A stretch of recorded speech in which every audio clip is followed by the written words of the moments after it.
Brought to you by Penguin.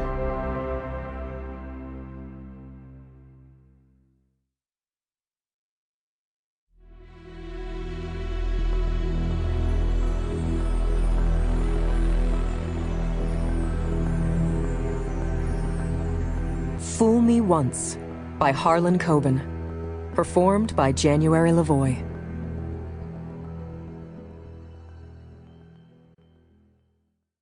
For Charlotte.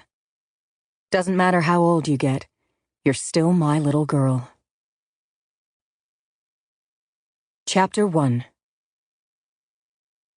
They buried Joe 3 days after his murder.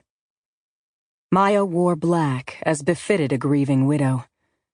The sun pounded down with an unflagging fury that reminded her of her months in the desert. The family pastor spouted the cliches, but Maya wasn't listening. Her eyes drifted to the schoolyard across the street. Yes, the cemetery overlooked an elementary school.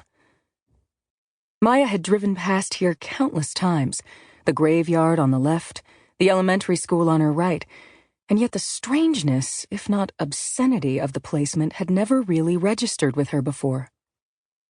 Which came first, she wondered, the schoolyard or the cemetery? Who'd been the one to decide to build a school next to a cemetery, or vice versa?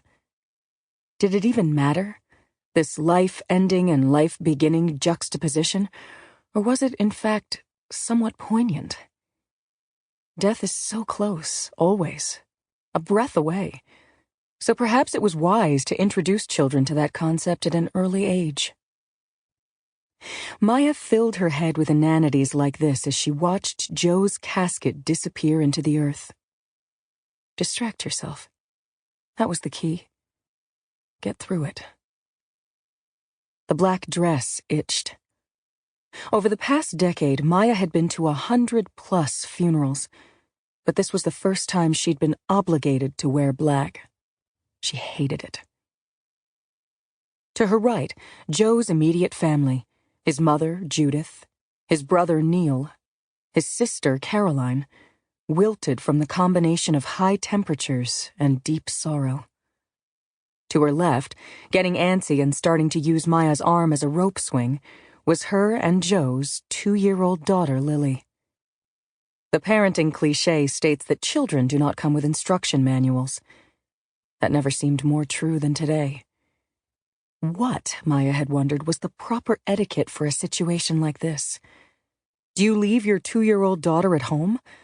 Or do you take her to her father's funeral? That was an issue that they didn't cover on those know-it-all, one-size-fits-all mommy websites. In a fit of pity anger, Maya had almost posted that question online. Hi, everyone. My husband was recently murdered. Should I bring my 2-year-old daughter to the graveyard or leave her home? Oh, and clothing suggestions? Thanks. There were hundreds of people at the funeral, and in some dimly lit corner of her brain, she realized that this would have pleased Joe. Joe liked people. People liked Joe. But of course, popularity alone wouldn't explain the crowd. Mourners had been drawn in by the horrible lure of being near the tragic. A young man gunned down in cold blood, the charming scion of the wealthy Burkett family, and the husband of a woman mired in an international scandal. Lily wrapped both arms around her mother's leg. Maya bent down and whispered, "Not much longer, sweetheart, okay?" Lily nodded but held on even tighter. Maya stood back at attention, smoothing the itchy black dress she'd borrowed from Eileen with both hands. Joe would not have wanted her in black. He'd always preferred her in the military formals she'd worn back in the days when she'd been Army Captain Maya Stern. When they'd first met at a Burkett family charity gala, Joe had walked straight up to her in his tails, given her the rakish smile. Maya hadn't understood the term rakish until she saw that smile, and said, "Wow, I thought the turn-on was supposed to be men in uniform." It was a lame pickup line. Just lame enough to make her laugh, which was all the opening a guy like Joe needed. Sample complete. Ready to continue?